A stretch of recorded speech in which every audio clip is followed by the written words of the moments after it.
and their time at those agencies will come to an end. I now recognize the representative from California, Ms. Jacobs. Thank you, Mr. Chairman. First of all, a question for my colleagues. I know all of us probably remember Ebola from the 2014 outbreak that President Trump, a private citizen at the time, was particularly outspoken about and terrified of. For those of you who don't remember, Ebola is a disease that has about a 41% fatality rate, no vaccine, no treatment. It causes vomiting, muscle pain, and hemorrhagic bleeding. Pretty bad. I'd like all of my colleagues, please raise your hand if you would like Ebola in the United States. No one? You say your question again? Would you like Ebola in the United States? I'm glad the Trump administration approved Ebola response in yes, their waivers. On that point, I ask for unanimous consent to enter into the record a New York Times article, Life-Saving Aid Remains Halted Worldwide Despite Rubio's Promise. So ordered, but it's not if you want to see the list. And on Tuesday, Elon Musk, the billionaire tech entrepreneur empowered by President Trump to combat the agency, I'm quoting the article now, told reporters in the Oval Office that the administration had turned on funding for Ebola prevention and for HIV prevention. But in reality, again, quoting this article, the Ebola funding and virtually all of the HIV prevention funding remains frozen, according to USAID employees and several aid groups. And that is because the payment system called Phoenix that USAID relies on to disperse financial assistance has been inaccessible for weeks. So as you may know, Mr. Natsios, the outbreak of diseases, infectious diseases, is one of the big things that USAID helps to prevent, which is why I think we all should be so horrified that because of Elon Musk's illegal takeover of USAID, USAID is no longer able to screen travelers at airports leaving Uganda, where there is currently an Ebola outbreak that Americans have already been infected by. Mr. Natsios, you led USAID, correct? Do you think stopping the screening of travelers makes America more or less safe? It makes us less safe, but I would add that there is, over the last 30 years, we've built a system in 90 southern countries for monitoring all infectious diseases, and that's the early warning system. So if an outbreak of any disease takes place, we know about it.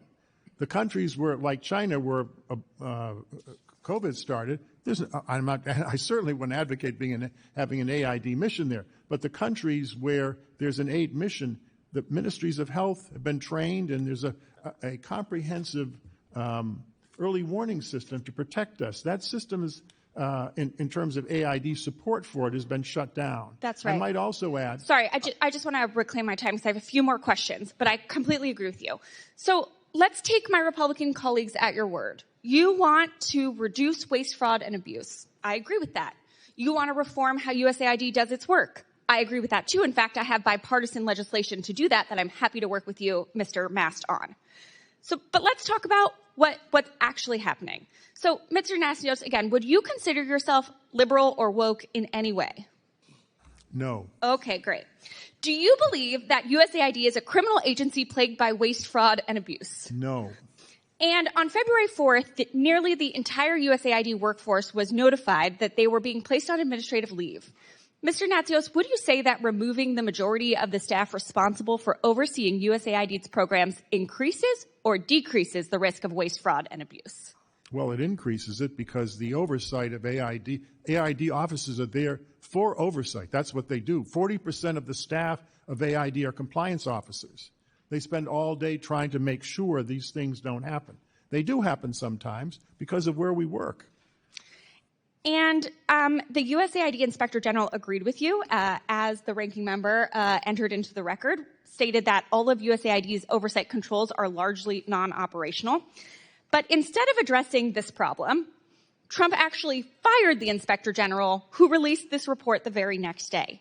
Mr. Natsios, does firing USAID's Inspector General generally reduce or increase waste, fraud, and abuse?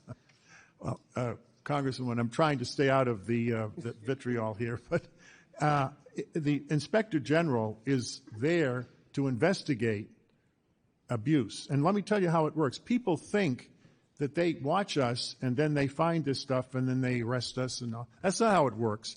The 80% of the investigations done by aid are initiated by aid compliance officers who call the IG and say there's a problem, you need to come in here and fix it. So and then they work with them. Just to clarify, not only is this freeze endangering Americans, but Trump and Musk's argument for stopping this assistance to reduce waste, fraud, and abuse is a complete lie because they are doing the opposite. That's because this is not about oversight. It's not about reform. It's about completely gutting foreign assistance itself. With that, Mr. Chairman, I yield back. I thank the gentlelady for her questions, and I would remind everybody that Ebola response has been restored, 250,000 through IOM, 1.5 million through UNICEF, another 250,000 IRFC, and others. The list goes on. And we should be supporting the correct programs. Uganda was brought up, and I would say, as an example there was a program, $5.5 million